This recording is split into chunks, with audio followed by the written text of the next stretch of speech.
Hi, BrenTech here, where tech is made simple.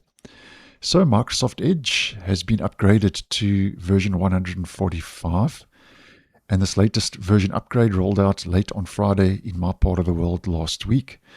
Now, as always, to check we have this latest release, we head to our main menu, Help and Feedback, About Microsoft Edge.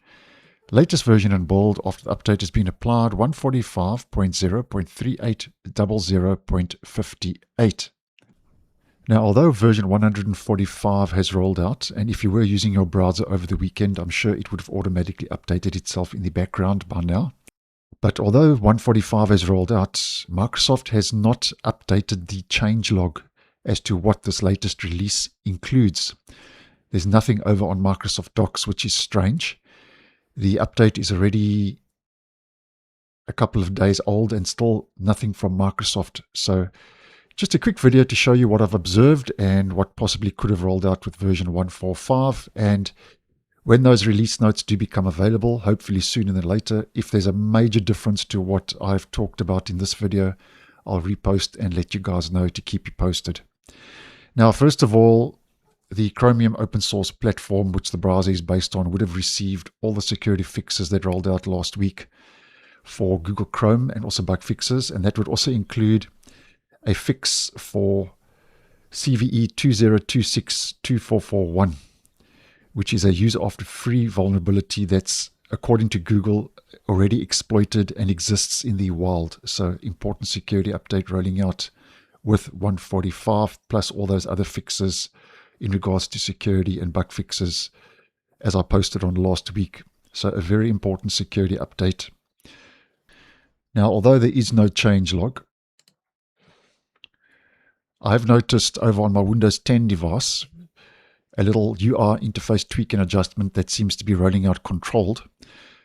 But on my Windows 10 device here at the top of the main menu, the ellipsis menu, there's a bluish purplish banner saying make Microsoft Edge your default browser. So it looks like Microsoft is getting assertive, placing a banner here at the top for you to make Edge your default browser. So that's something I've noticed. And while we are in the top right corner, I've also noticed that the refreshed and clearer profile flyout design is becoming more widely available, where previously it was only on my Windows 11 device, which is this device, and not on my Windows 10, but I see both now have got it. And that makes the profile a lot clearer, puts this bluish kind of Copilot theme over your profile picture, and takes away, which I'm not very happy to see, and takes away the gear icon to go into your settings directly from your profile. So for some reason, Microsoft has given us a clearer profile flyout design. So making you aware of that in case you were unaware. And I'm sure we would get bug and performance issue fixes rolling out. Microsoft pushes those out with almost every update to the browser. And then if we quickly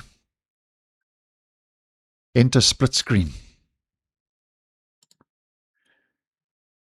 If we quickly enter split screen, something I've noticed, which I did post on a couple of weeks ago, we now get new individual tab controls when you enter split screen, where previously there was only one X button, close button, for your tabs in the split view, and only one hover card, where now we've got two X buttons, and each tab has got its own hover card, as we can see, which I think is a nice move in the right direction. Basically just improving upon the split screen and making that just function a lot better in the stable version, and that's now come from preview and made its way into the stable. So as an example, before this change rolled out, if I closed the X, the 1X previously, it would close down the whole instance, where now if I close one of those, it only closes the tab I'm actually Xing out of, which I think is a much better move in the right direction. So just a couple of things I've spotted, guys. I'm sure there's a lot more things taking place under the hood in version 145. So that's just a couple of changes I've spotted.